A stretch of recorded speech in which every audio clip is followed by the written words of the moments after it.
to another episode of the Tech Informist. Let's begin. I'm Kevin.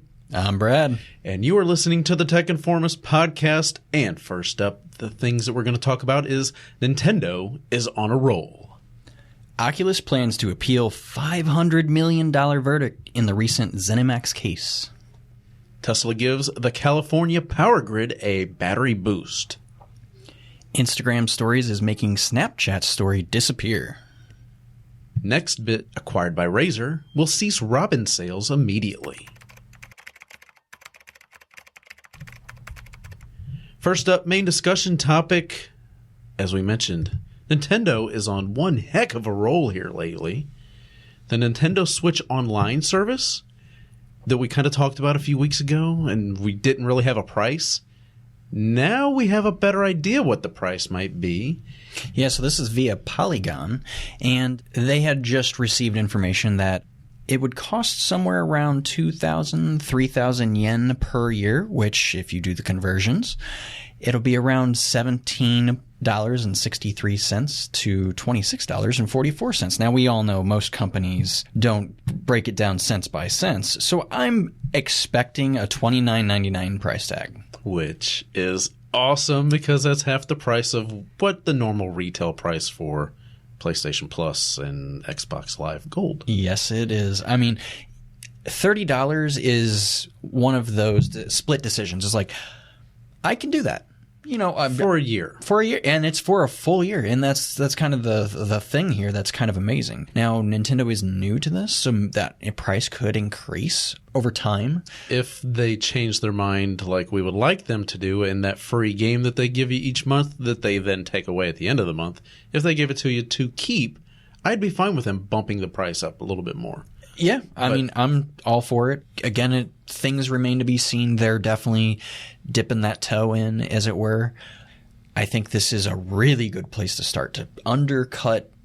Well, I mean, they're already being undercut in some ways graphically. You know, that their system isn't as powerful, so their price needs to reflect that. From what we understand, it was going to. So, right. So for just a little over $2 a year, I'm in. That sounds great to me. So as soon as I get my Switch, that I'm definitely getting the.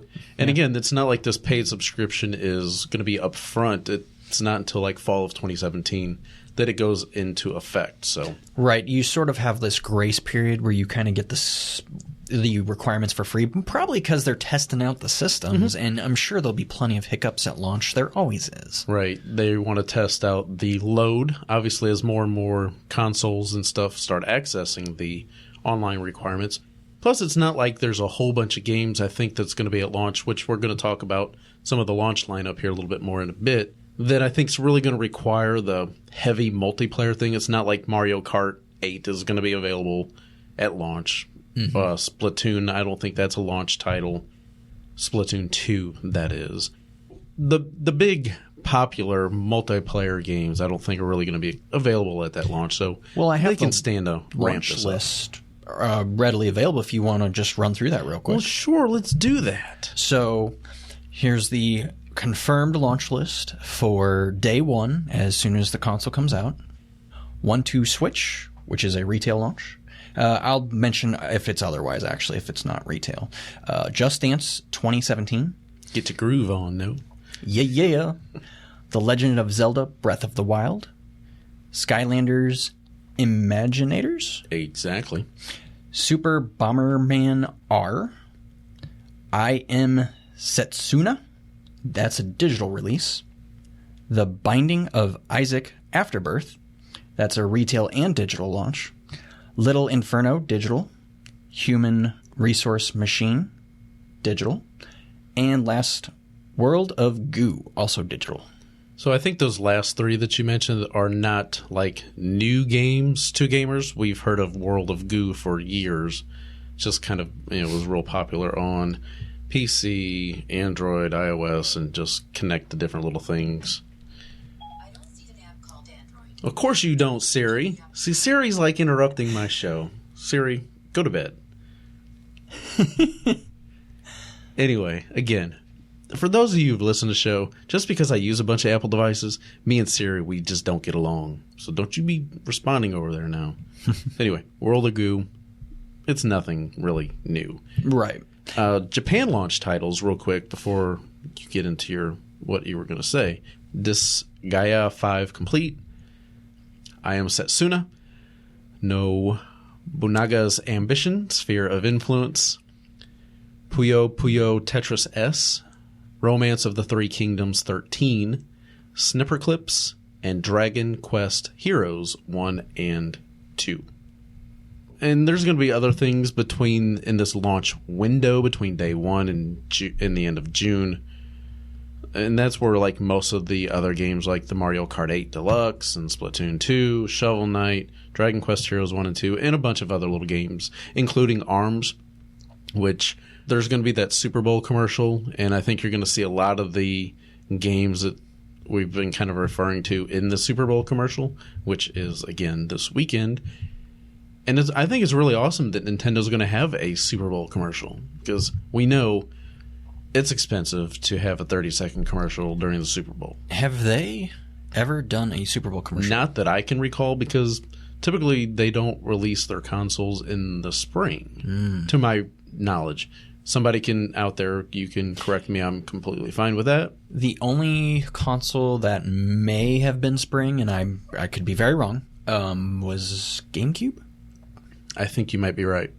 Because I believe I got that it was like a graduation, confirmation. You know, one of those gifts where it's like, oh, we're going to buy you this thing now because you did all these great things, you know, as, like a good boy or something. Yeah, typically everything else comes out, fall, winter. Yeah. Winter time frame. For those of you wanting a Nintendo Wii U, as we've mentioned before, good luck finding one in stores because it seems like they've just all magically disappeared. Well, it is official that Nintendo has halted the Wii U production globally. It's done. Kaput. No more new ones getting made. So if you find one and you want one, you better grab it. Otherwise, you're going to be buying them used. This had to come in order to make room for the Switch, which I think everyone here listening, and you and myself included, we're okay with that. It's not that the Wii U was necessarily a bad console. It just never gained momentum, and once it fell flat and we knew something else was coming, it was kind of that Sega Saturn, Sega Dreamcast scenario. It's bittersweet. It is what it is, and there's nothing that you can really do to change it, I guess. Yeah. I still want one, though, because I look through Facebook Market and, what people are selling on Facebook and stuff like that, and I've been seeing more people, hey, used Wii U. At somewhat decent prices. I just wish, I had the $230. I did see one that was supposed to be like almost brand new or was brand new that the guy was selling for $230. I wish I had the $230 just readily available to just throw out on a console that I might or might not play a whole bunch right away. It's still a system that I want to get. There's a lot of great games for it. And the games are still kind of holding their value in stores. Like if you go to Walmart, for example, a lot of the Marios, like the Mario Maker, for example, that's still selling for like $50, $60. Mm-hmm. Some of the other games, you might be able to get it for $30 to $40. But overall, most games are still holding their selling price. Yeah, this is actually the only Nintendo console I have not had since they launched the NES, the original NES, sorry. Mm-hmm. But, kind of segueing into the NES Classic, Nintendo has announced that they have sold, by now, they've sold over 1.5 million NES Classics worldwide. That's pretty impressive. You have one sitting here in the office. Yes. And again, if you guys have been listening, I was able to score one on launch day. And I still cannot believe that I was able to do that because I still have not seen one in the wild. I have not either. I think I know a couple other people that have them, but it was just random that they were able to get one. And they're becoming more and more common to a point to the fact that, you have an idea when stores are going to get them, and more people are posting them online that, hey, I finally got one 3 months later or whatever it is. It's becoming a little bit more available. And they are supposed to be increasing production, from what I understand.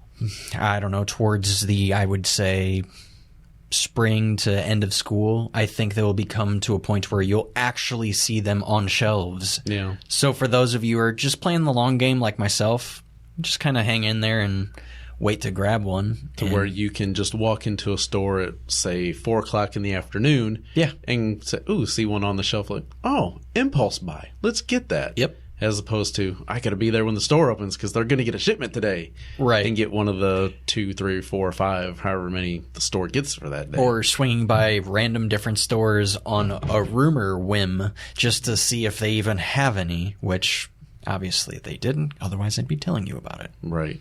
And, of course, online, the quote-unquote scalper resellers, they're still charging about double the price for this. I think, obviously, the prices come down for that 200 and up crazy prices. But it's cool. It's good that more and more people are getting a chance to get one, which is, again, driving the price of the scalper prices down so they don't make as much. Another aspect, though, that NES controller, I have no idea where you can get a second one of those. That's still something that I would like to get. I think there's online sellers where I could probably buy another one for about $40. But this thing costs $10 if you can find it in store. So you're actually having issues finding a second controller? Yeah, I would love to get a second one. But then again, maybe I should just get one of those adapters and use one of my original NES controllers with it, which you can do. And then I would still need to get an extension cable for my primary controller. We'll have to wait and see. Yeah, I mean, again, kind of playing the long game as yours sits right now. That's the reason I want one.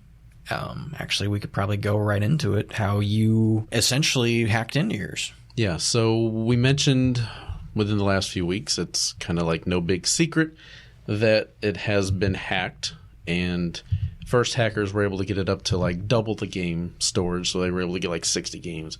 Then it went to a couple hundred games, and now this latest version of, I think it's called HackChi, so HAKCHI 2, this is like version 2.11. You can now load up the entire NES library. So for English and Japan, or? I believe you probably could. I haven't like tried the other versions, like the Famicom and stuff like that, but I've now got the entire United States NES library on mine, so I've got like 675, 680 games on there, and everything works flawless. Yeah, what more could you want out of this tiny little package that costs $60? Yeah, and it's got save states and box art. Now, the box art isn't like 100% accurate because it just goes out and finds it from Google, and then you upload the kernel to flash your device after it backs up the factory image, we'll say. And you can pick and choose what games you want on there. If you don't want all of them on there, you just want to put 100 games on there of your favorites, there you go. Now, obviously, the legal ramifications of selling a device like this would probably be kind of substantial. Yeah, it would get you in some serious trouble. Yes. So I would say maybe look up those online videos if you really are interested, just so you don't get you or someone else in trouble trying to buy online or something. I'm sure plenty of people get away with it, but it's a matter of when they get caught. This is Nintendo we're talking about. Yeah, I don't think it would be something that I would want to just buy these NES Classics and load them up with stuff and then resell it. You're definitely rolling the dice with that. Yeah. Do it for your own personal use. Yeah, go ahead. There's nothing that's going to be able to stop you. You can do it simply by plugging it into your Windows PC and doing it. Going about your business. Yeah, because it is a micro USB. Yes, micro USB to regular USB. Most of us have those laying around the house. Yes.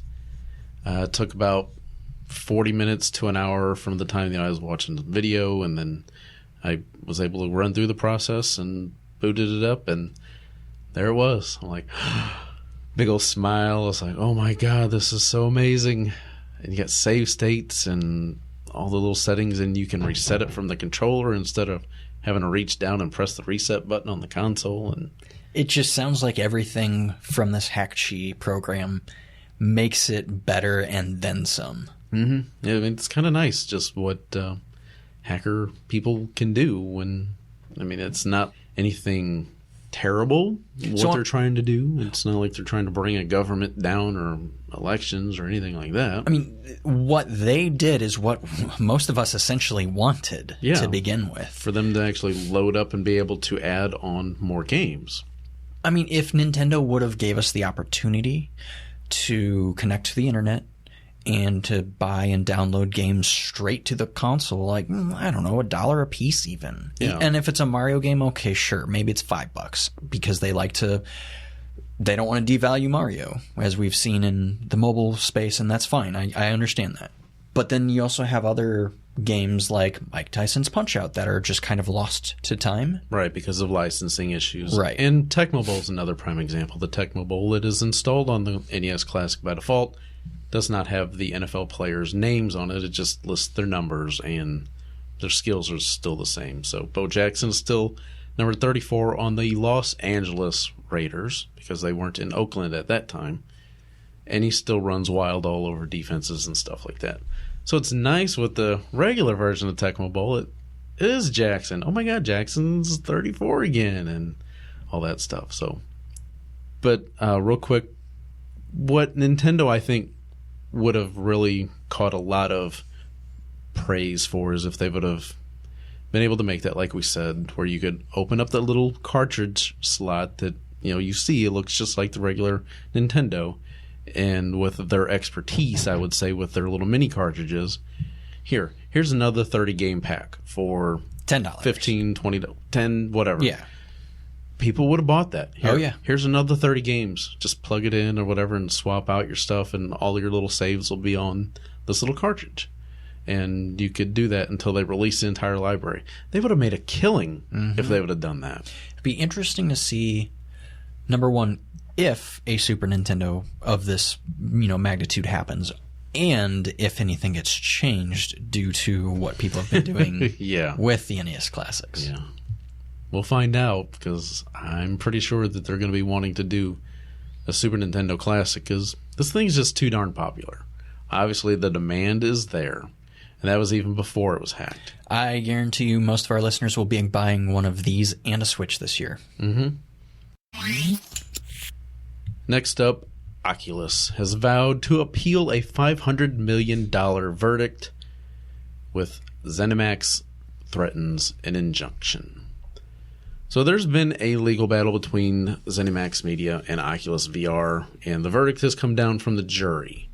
So what has been discussed here, and kind of what's been in question, is the fact that John Carmack, who we all know from like Doom and ID and all that stuff, there's been like some confusion and allegations of what do you know and what kind of information do you take from one company as you leave and you go start working for another company, because this company might have the money or the resources to get something off the ground and get the product from this company's idea to fruition.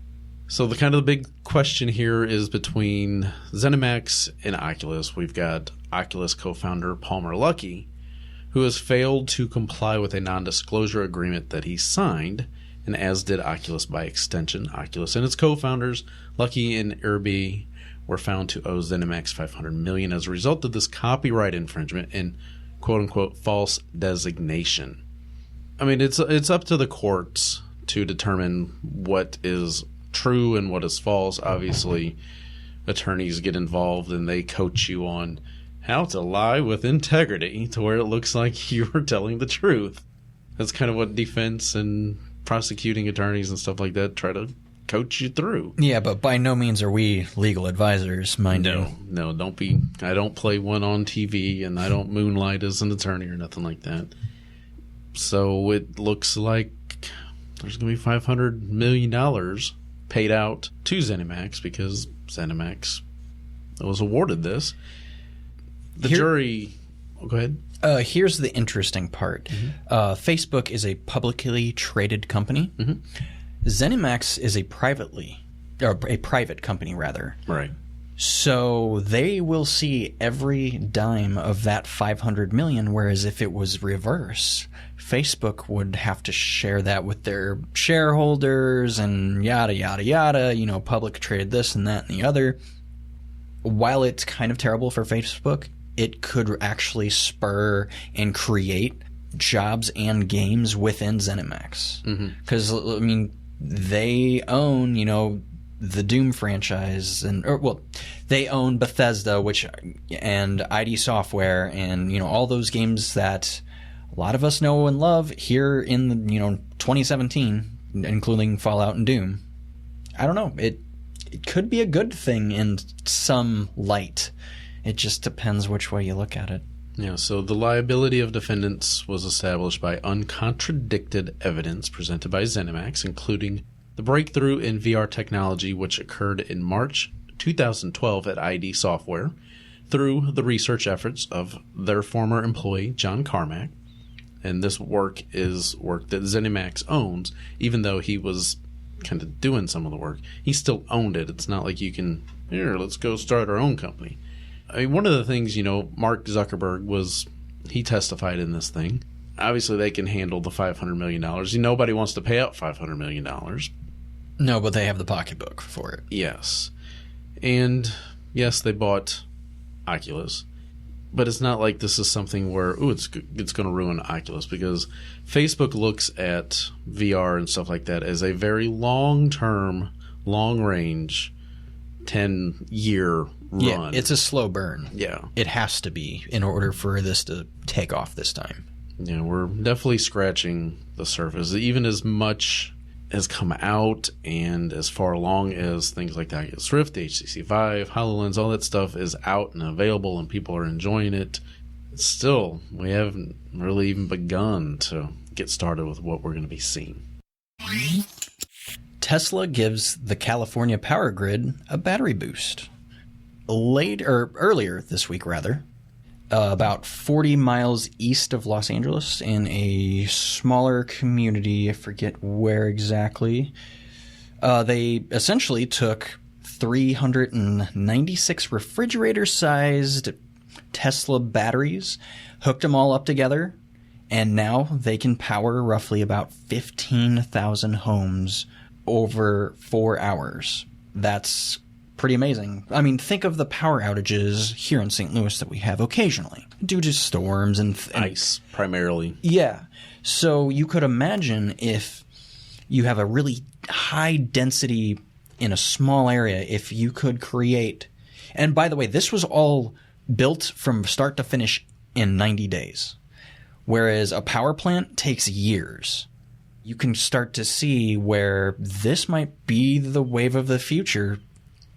We may not have power plants in 100 years. There might be small battery farms throughout the United States, which in turn could kind of make our grid safer because there's not one centralized location to, in quotations, attack, or there's not one centralized location that could fail. Yeah, some big nuclear fallout or something like that. And I think it's really pretty cool to be able to do this. And looking at some of the images from this article, which is from the New York Times, that's pretty cool. It just looks kind of like a server rack with which all these different little batteries, and they're all plugged in, and they call it the Power Pack. Very simple name. And I believe they're doing this, testing this. You mentioned the town, and it's Ontario, California, which is the 40 miles east of Los Angeles. So all the cool stuff happens out in California. Well, when certain leanings of, we'll just say, political aspects line up, things can happen. I hope that the rest of the country, we can all kind of start to get along and start getting some work done. Possibly. And speaking of Tesla, I did get a chance to finally see a Model X on the highway over this last weekend. And man, it really is. To me, it's nicer looking in person than it is on computer, TV, whatever, pictures. In my opinion, the best looking SUV on the market. And my dad was with me, and he'll be 70 this year, and I said, we've got a Tesla Model X behind us. He's like, what? I'm like, yeah, Tesla Model X, an electric vehicle. And I kind of slowed down and let it pass, and he's looking at it, and he's like, that's a damn nice looking car. He's like, you wouldn't even be able to tell it's an electric vehicle just by looking at the size. It better be for the price tag. It better be, because then after I got back home that day, I started running through and max pricing one out. And, You can buy an awful nice house for that. Oh, yeah. I'll say that. You're looking at monthly lease and purchase payments greater than most people's house payment. Here in Midwest. Like wow, look at this thing. But no, it really looked nice. It was white and silver, I believe it was. That's a shame because they just discontinued white on all models. So you can't get white right now unless it's already been made. Oh. I'm sure it'll come back eventually. I would hope so. I mean, I would love to have a white one.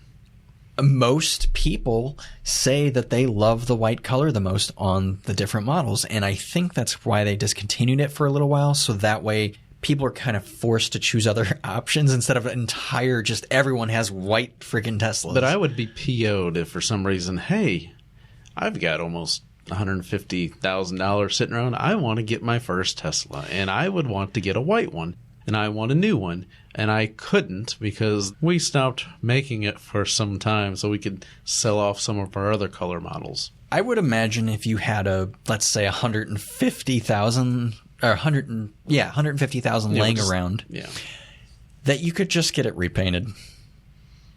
Probably, but it's not the same. Yeah. It's not the same as coming factory painted. In some cases it's better. Tell me I'm wrong. And you're speaking from your personal experiences. Yeah. That's one of the things that you do for a living. So I still would rather have it factory that way. Yeah, I absolutely When agree. I take delivery of that thing and they back that truck up and drop it off in my driveway, I want it to look the way I want it to look. Yep. I don't want to say, all right, I got to go get a paint job. I got an appointment, 4 o'clock, go get painted. Like, no. It'd be my luck. The place would screw my car up and then, we're not liable. But no, it's still nice looking. I cannot wait to see all these Tesla cars just continuing going. And that is what is the one, the 30,000 was the Model M? Model 3. Model 3. So there are a couple things happened. The Model 3 actually changed its logo. Instead of like the E for using as the E as the 3, they actually changed it to a 3 that looks very reminiscent of the Halo 3. Uh-oh. So there you go. Just saying. It's really getting y'all hot and bothered. Yeah. Also, they changed their company name from Tesla Motors to, I believe, Tesla Incorporated, because they are no longer just cars. It's true. They do so much more than just make cars. Cars, solar panels, batteries. I mean, it only makes sense. I think it was inevitable. I really look forward to what they're going to do in the coming years. Because I feel they are not only a very stable company, but they're going to grow exponentially. Very true, very true. I don't see them slowing down anytime soon. Especially with that big gigafactory getting ready to come online. Yeah, as long as technology keeps getting more advanced and they get their production processes squared away where they can kind of start bringing the prices down to where it is a little bit more accessible for people, the higher end cars at a nicer price instead of, I only got this kind of money, so I guess I'll just get a Model 3. Well, not everybody wants just a Model 3. I myself do, not only for the cost, but just to have one. It's a smaller... Yeah. It's smaller than the other two, and I personally like a little bit of a smaller car. Not like smart car size. Yeah, you don't want like a Chevy Spark. No, absolutely like not. You said, like Chevy Cruze size is perfect for me. That's plenty. Yeah, and I know because that's what I'm driving nowadays, and I love it. And a little jealous. Try getting my dad to go get one, but he won't give up his Dodge Avenger, which is still a nice car. It's still in great shape. So, Brad, I know you spend a lot of time on Instagram. Yeah, quite a lot, actually. Do you mess with the Instagram stories at all? I don't more than, I wish I did. I think I'm just a little too self-conscious sometimes. You're a little shy. Yeah, I'm a little camera shy. I want to do my little videos and stuff like that. Well, I like to think out and plan what I'm going to do because typically I stumble over myself and, hurt myself or something. I like to plan it out and not be so in your face, hey, here I am. Yeah, he's not abrasive or blunt and, hey, like you said, all up in your face. And not everybody is. I mean, I'm not. I kind of a quiet behind the scenes person. I not as active as I would like to be on Instagram, and definitely not doing a whole bunch of live video streaming and stuff like that with Instagram or Facebook or even Twitter. You don't really see anything like that from me. But the reason why I asked about the Instagram stories is because, as you mentioned before, Instagram stories is making Snapchat story disappear, because it seems that a lot of people that were using Snapchat are getting away from the Snapchat stories and doing their stuff in Instagram. Now, it's not to say that Snapchat's going away anytime soon, because they've got a lot of things that are working in their favor. But there's been a report from TechCrunch that says Snapchat stories has seen a decrease of approximately... Now, this I don't understand, because this is a very wide range here. It's not like 15 to 18%. They say 15 to 40% following the launch of Instagram stories, which, like they mentioned, is quite substantial. I wonder if that increases with time. If the 15% is where they start to see within the first week or two, and now it's up to 40%. I wonder if that's what that is.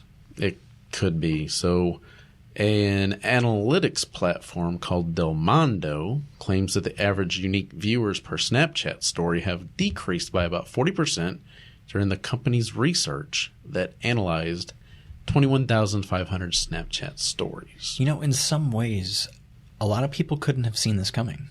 Everyone was pushing that Snapchat platform in 2015, like, this is the next big thing. This is where Snapchat. This is where we get the millennials and beyond to pay attention to ads and look through this and that and the other. Instagram is owned by Facebook. They just come in with the big guns and like, hey, what's up? Right. We're going to change things. Right. We're going to make Instagram work a lot like we're going to take the best of Instagram and the best of Snapchat and put it in one app, and away you go. And I'm going to be honest. If I can have one less app on my home screen that does everything and more. I agree. And I think a lot of people, I think a lot of people would agree. Like, hey, if I can do all these things and more on this one platform, why wouldn't I just stick with that? Yeah. I mean, it's not that I do not wish Snapchat success, because obviously what Snapchat's doing is forcing other app developers and people to be creative. So they're doing good there.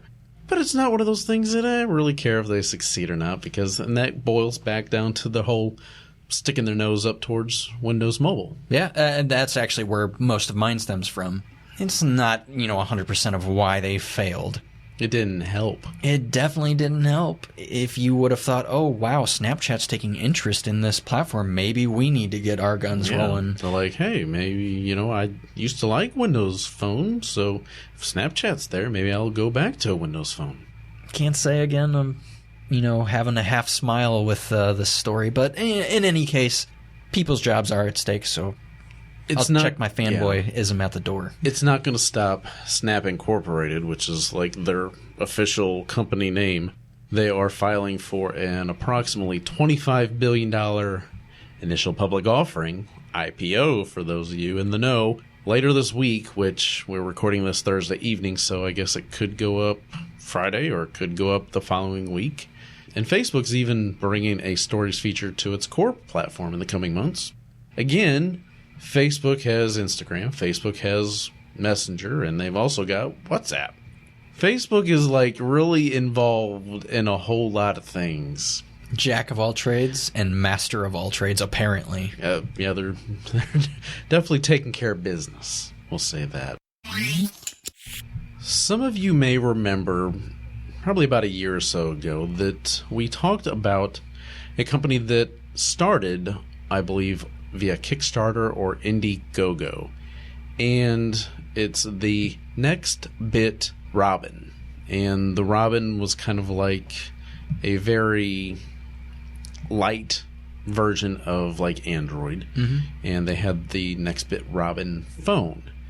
Well, Nextbit has been sold, or we'll just say purchased / acquired by Razer. Yes, Razer. Razer. Yes, the company known for the gaming accessories. I am so excited for this. And it mostly deals with Razer just put out an amazing Ultrabook. I love their Ultrabooks. Shoot, I love all of their products, really. There's not a product out there of theirs that I'm just like, no, I wouldn't buy that. So many of their products are so nice. This puts them in a position to potentially make an Android phone. Exactly. A straight-up Android phone. And not to say that NextBit wasn't doing a cool thing. And perhaps, Razer could carry on what they were going to do. Because if I remember correctly, they're supposed to be operating in their normal ways, but they're not actually going to still keep making, NextBit's the phone. Right. They're going to be making a phone for Razer. The Robin is going to be stopping. They're going to stop the sale of the Robin phones along with accessories. However, they will commit to honoring the warranties for the devices that are already sold for the next 6 months and releasing security updates until February of 2018. So another year of security updates. That's good. That's very good on their part. Now it looks like you said, Razer is going to be able to focus on unique mobile design and experiences and kind of move into that space. And I'm curious to see what they can do with this. I would imagine that we will see a phone from Razer at Mobile World Congress next year, 2018.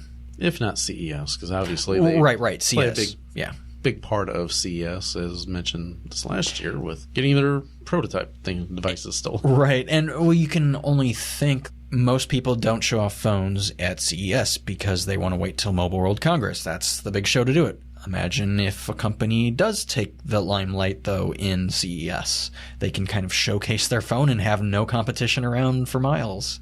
I'm very curious to see, why would Razer buy a phone company? Yeah, because this is not like a high-end phone company. It was kind of a low-end, quote-unquote, light version of Android because it relied on a seamless cloud backup, kind of how everything worked. It was very cloud-focused. Yeah, so being cloud-focused, most of your processes could be in the cloud instead of on the phone, so you don't need all of those crazy amounts of horsepower that, your normal modern high-end phone comes with.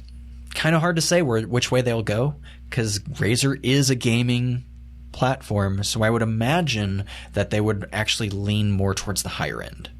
And from a NextBit employee perspective, you're kind of thinking, cool, we've got kind of the basics on this lower end device, and now let's really put something together, folks. Let's really come out with something high end and high powered. And you never know, they could be like the next, OnePlus that comes out with a higher end device at a more affordable price point. I did not even think of that. So it could be something that OnePlus might want to be really paying attention to, because they've been able to swipe some of the sales away from some of the other major OEM manufacturers. Maybe that's what Razer's got in mind. Hey, OnePlus can do it. We can do it too. We've got the name and the money resources to do it. Yes, they do. Now we've got some of the technology.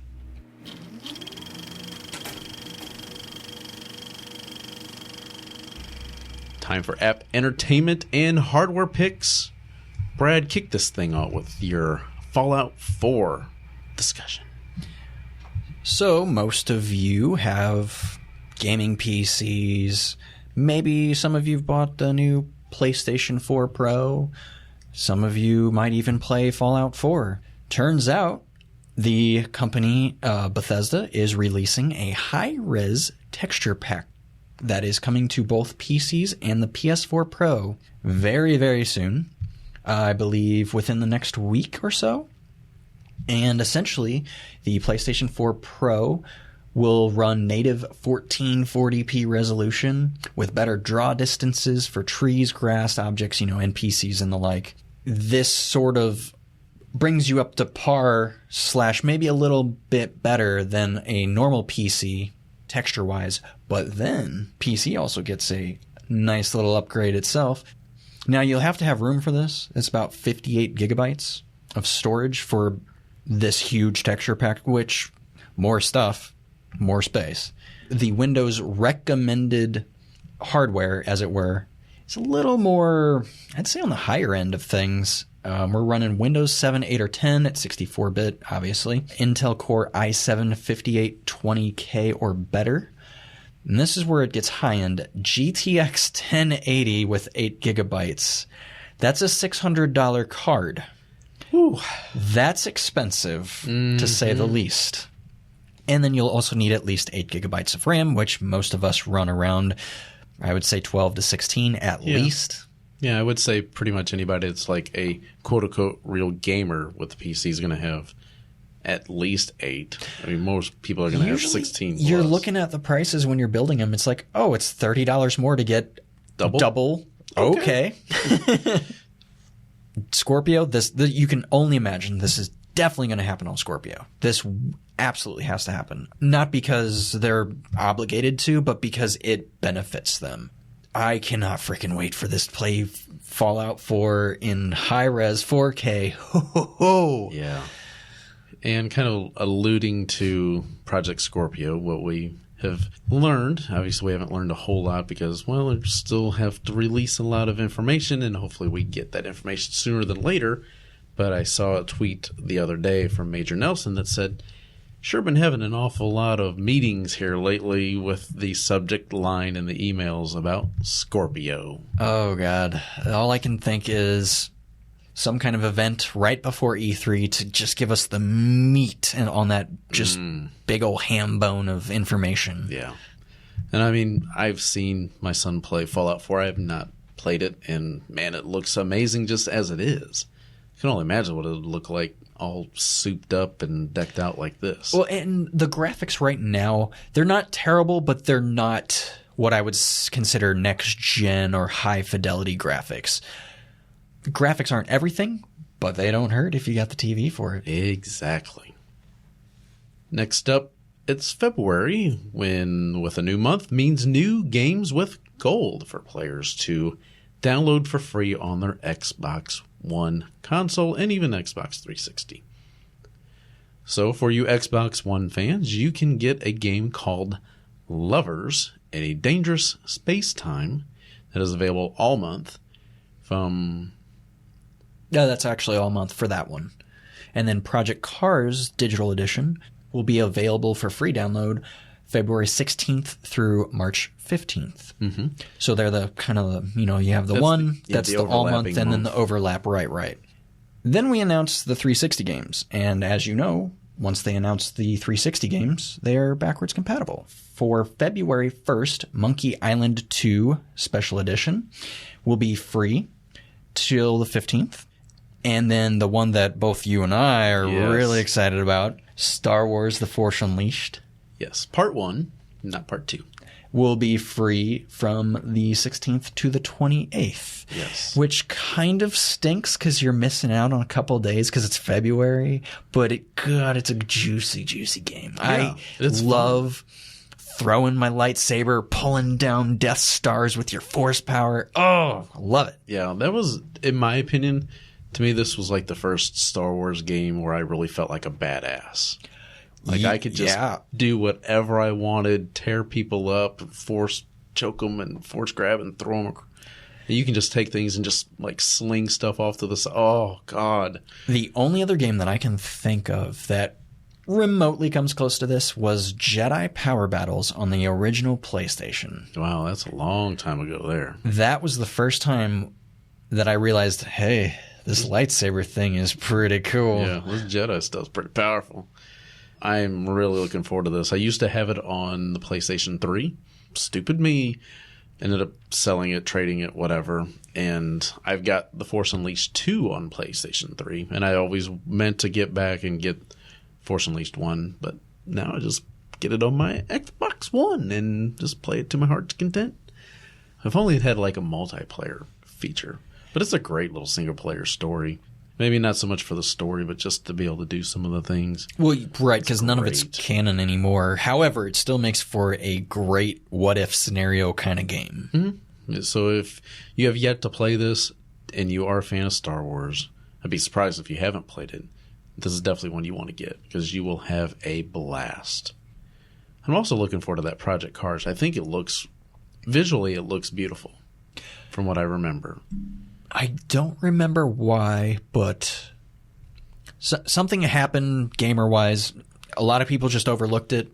I think it ended up becoming free to play at some point, and then it just kind of fell off the wagon and disappeared into the sunset kind of thing. Yeah, it's from Bandai Namco. And so obviously, they're pretty darn good with games. But, look at some of the screenshots and stuff, and it's got multiplayer online for 2 to 16 players. It's beautiful. I mean, it's gorgeous looking, but everybody on Xbox, it's all about Forza, you know? Yeah, definitely. I mean, it's free. Why not? Mm-hmm. And just real quick, mentioning Namco, I know this wasn't in the show notes, but this week the father of Pac-Man passed away. Yep. So it's kind of a bummer. I mean, but then again, I mean, he was like 91, 92 years old, so he lived a nice, full life, I think. Yeah. Yeah, I did manage to see that. And if you ever, I think we mentioned last week, it was today I found out they have a little series on how Pac-Man came to be. Mm-hmm. And it's kind of interesting if you don't know. Simple little story about a guy seeing a pizza with the slice missing, and there you go. The rest is history. And you know, it's still one of those great games that everybody loves to be able to just pick up and play. And all right, so the next up, we've got another post from Mr. Brad on Destructoid. Yeah, as of reading this just actually passed any of my other articles that I've done in critical reception from the community. So I'm kind of excited about it. It was shorter than most of mine, so maybe more people took a look at it for that reason. I'm not sure. Essentially, it's quit playing games you're not enjoying. It's a pretty quick read, I would say 2 or 3 minute read. A lot of us try to justify the prices of things we either purchase or get for free, or we have this weird thing where it's like, oh, I feel like I'm missing out on something. Here's the thing. You're probably not, and stop trying to justify all those prices. You're not really doing yourself a favor. You're not having fun, and when you're not having fun, maybe you should relook at what you're doing, because it is games after all. Mm-hmm. Yeah, it's something that you are in control, whether you play it or you don't. It's not like it's being force-fed or being tortured. You must play this to survive. It took me till about 2016 to realize this. To realize I don't have to go back and play everything in my backlog. I don't have to go back and burn through all these critically acclaimed games if I don't. In fact, one day, I even mentioned this in the article, I burned through about 4 games because I just wasn't feeling it. I didn't like them. And that's fine. Some of them I bought, some I got for free. That's fine. Yeah. I've got a couple games that I've just purchased because I got a really good deal on them. Mm-hmm. One was 007 Quantum Leap for the PlayStation 3, and another one was one of the Ninja Gaiden games on Xbox 360, which I know, yeah, that's just hard in and of itself. And I just picked them up because they were like $10 at the time. I still haven't even unwrapped them. They're still sealed and all that stuff. So that's how people end up with these sealed copies in 30 years, because they just bought it and never opened it, and there it is. Along those same lines, I would buy movies occasionally, and I would not open them for a few years and then realize, oh, wow, I haven't opened this. Might as well open it up and give her a play at least.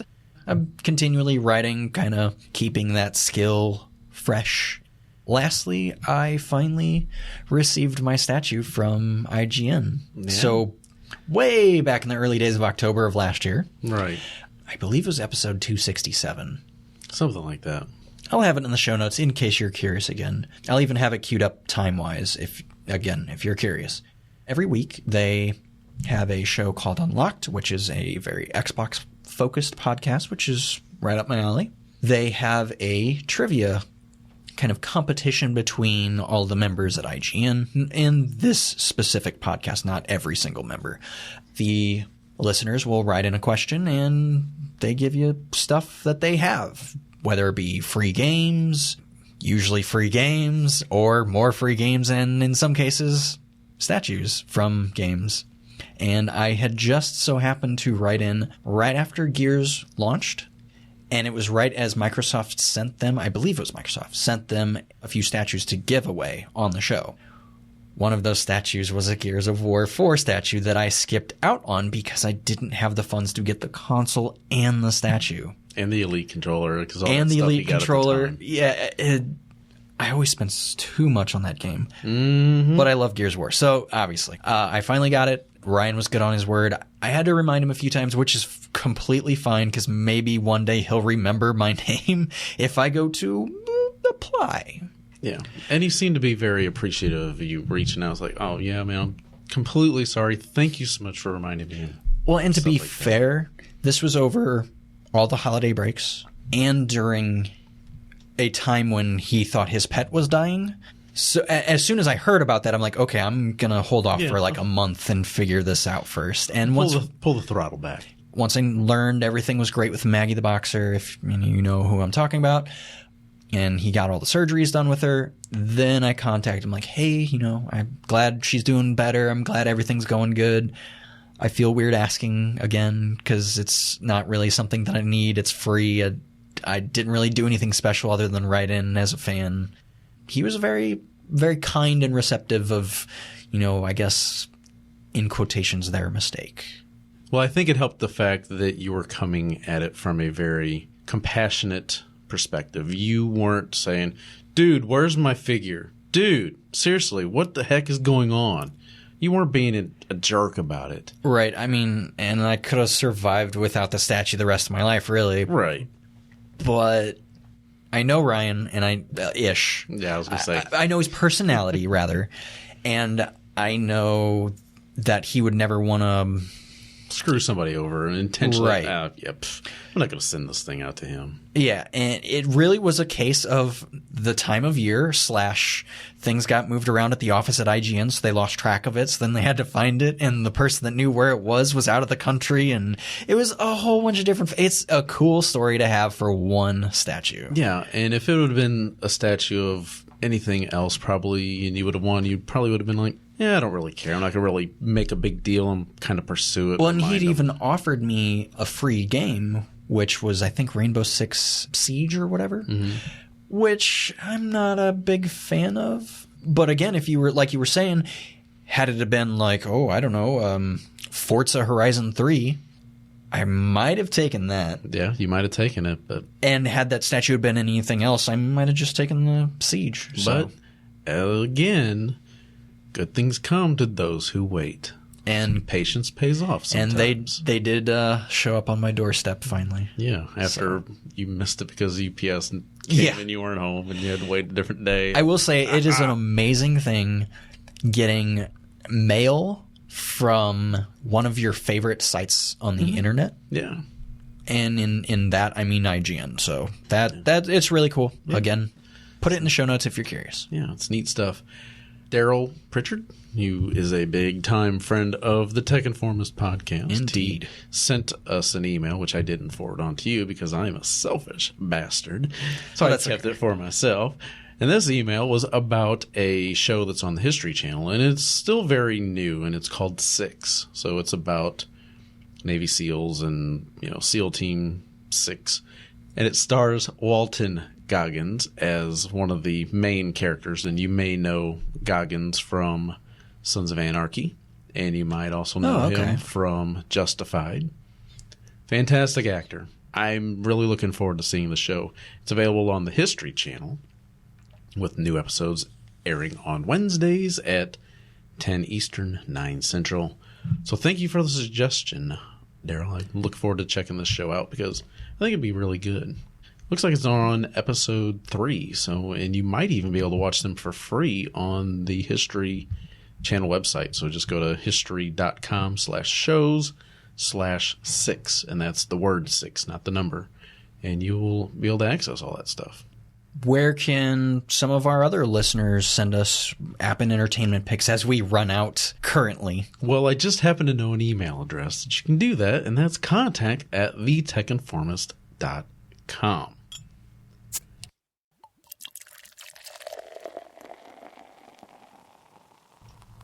All right. Now, this beer pick of the week is something that we had last week. And we actually mentioned that we were going to keep it for this week, and we were good on our promise. That's right. It's the Hop Slam Ale from Bell's Brewery. And I'll let you kind of talk about it because you're more of the beer expert. I just drink the stuff. I try. I don't always succeed, but here we go. I actually really like this description. Most descriptions are kind of lengthy. This is 2 sentences. A biting, bitter tongue bruiser of an ale. With a name like Hop Slam, what did you expect? This is a 10% ABV. It's kind of a one and done for most people. In my current state, I would say I drink that and be good for the night. It is also 70 IBUs, which really starts to get up there in the international bitter units. I mean, it's true to its word. It's got all kinds of different hops. I can't even speak to the different kinds of hops it has because I couldn't really nail down a specific one. I'm sure it's got quite a few in there, but it was quite good. I do tend to like more imperial IPAs than regular IPAs, and I'm not sure the reason. It might just be more flavor. And this also has some honey in it, which I don't really feel that I didn't got a hint of it at all. Not really. It might be why it doesn't quite taste like a 10%. Because to me, it didn't quite. It was more like 7. Mm-hmm. I really enjoyed it though. Yeah. And whenever it's one of those kind of like yearly releases, so it's not something that's available all the time, and it's just, hey, it's here, get it while it's here, and enjoy it. And the people that are really big fans of Bell's Brewery really look forward to this one every year, it seems like. So It's out right now. I'd go find it at your local craft beer seller. Retailer or place that has a lot of craft beer on draft. And that would be the preferred way. If you can't, they come in cans, which is good. Right. But keep in mind, though, this is not exactly a cheap beer. It was like $17 for the 6-pack. Yeah. It's a little bit pricey for a 6-pack because, you figure a 6-pack of Budweiser, for example, that's like $6-7. Right. So multiply this by 2, and you're going to get the price of this. And again, they're cans, so, and you can keep this for a while. So if you want to save it for float trip time, you can. So the rule of thumb is anything over 8% you can keep for a year or two. I actually don't remember how long you should and can keep them past, but 8% and above, you're good for a while. So yeah, beer don't last that long for me. So, and on average, out of 108,846 ratings, it has an accumulative average of 4.37. It's pretty good. That's pretty darn good. Again, like Brad mentioned, it is something that beer enthusiasts look forward to each and every year. And I finally decided, okay, I'm going to try it this year because I remember seeing it last year. I'm like, man, I'm not getting it. And now, after being a member of, St. Louis Beer Enthusiast Facebook group, everybody was posting about it. Oh, gotta have it. You want to try it? I'm like, okay, so there apparently is something big about this. I need to go try it. I've got one left. It is sitting in that little refrigerator right over there, and I will probably have it. I don't think I'm going to have it today. I will have it a different day. It's just good. It's really cold. Love it. So that does it for this episode of the Tech Informist. As we mentioned before, we'd love your feedback, comments, suggestions, anything that you'd like to talk about or want us to check out. Games, movies, TV shows, music, anything. Toys, heck, comic books. We're kind of into all that stuff. We're just big nerds. Oh, yeah. In a way, I guess you would say, if you want to classify people as nerds because they like certain things. It's okay. It's a badge of honor. I am 100% a 100% nerd over there, okay. Yeah, send that to contact@thetechinformist.com, and also you can connect with us on Twitter. There's the @TechInformist Twitter handle, and @Kevin Harvell, and @Holy_Shadows. And again, Brad's going to link to his Destructoid pages, and so you can catch up on all his posts that he's writing about over there. And you can also follow me on Instagram because I'm relatively active over there. Yeah, he's as active there because a lot of his tweets and Facebook posts come from Instagram. They do. So there you have it. There you are. If you have hacked your NES Classic, I'd like to know what you think of this and just how I think it was done very well. I mean, you get the full menu music, you get all your settings and all the little customizations that you can do. I think it's really darn cool. I know. And it makes me just want to stay up all night playing all these different games. Now, that does it for this episode, and until we talk next time, we hope you all have a fantastic weekend and week, whatever day it is that you choose to listen to this in your, hopefully, weekly routine. If you have anything else to say, Brad, before we wrap this up. Nope, I'm good. Ooh, cat's got his tongue. Go, Nimbus, go. Grab that tongue and keep it. No. I wouldn't That's have right. one. He's not declawed. No, I forgot. So that does it for this episode. Thank you, everybody, for listening. Until we talk next time, consider yourself informed. We're out. Switch.